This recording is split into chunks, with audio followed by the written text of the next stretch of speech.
Hey, I'm Nathan, and in this video, I'm going to show you how to navigate and find your 360 captures using ProjectSight 360 Capture. To start, you're going to notice that we've added a brand new module called the 360 Capture module. Within that, you can really easily find all your different captures, no matter the drawing, the day, the type, or by which user uploaded it. It's kind of the best central hub where you can find all of those 360 captures. I can choose to view it as a list view, as a tile view rather, or as a list view here, whichever I prefer. Within that, though, I can also filter, which is a really powerful tool to help you find the most relevant data that you're looking for as fast as possible. So I can filter by the date range, a given day, week, month, year, or even a specific date range. So if I'm looking for a particular set of captures that happened, a few months ago around a specific activity in my schedule, I can really easily go and find just those captures. I can even find just 360 photos or just 360 videos. Or potentially, I know what drawing and I just want to see captures associated to those drawings. Well, I can do that here by navigating to these specific drawings or adding them in or out. I can even filter by just those captures who have been uploaded by specific users. So potentially I'm connecting with my field team and I want to know just what Jaden has been uploading. Well, I can filter that out and then I know kind of what to do and how to talk directly to them about what they've been uploading.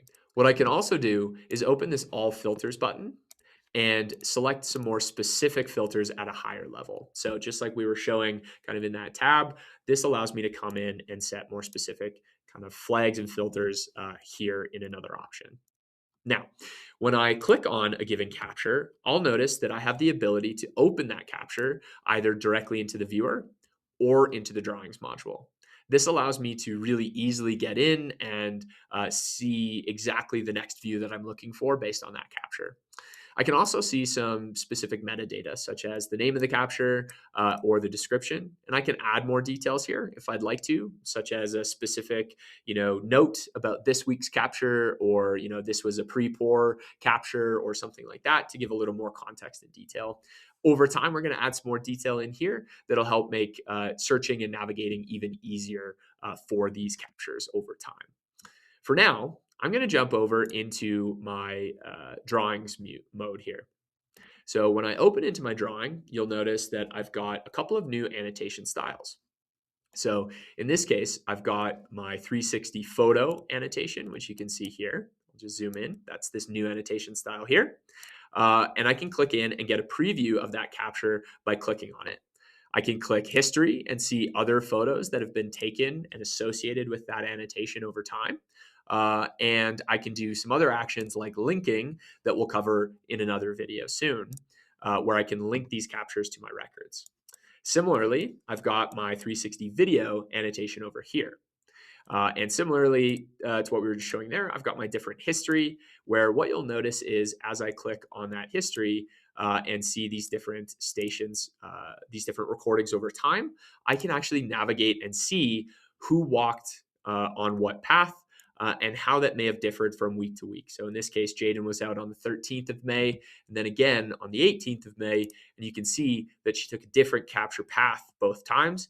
Well, that makes it really easy for me to see where we have coverage, where we don't, and how that's changing over time, right? From within here, again, I can click on any specific station of this video and zoom in, right? And navigate and see that specific preview. You'll also notice we've got some dynamic rendering going on, which is really helpful to help keep things clean. So as I zoom in and out, those stations kind of populate in, we get some more detail.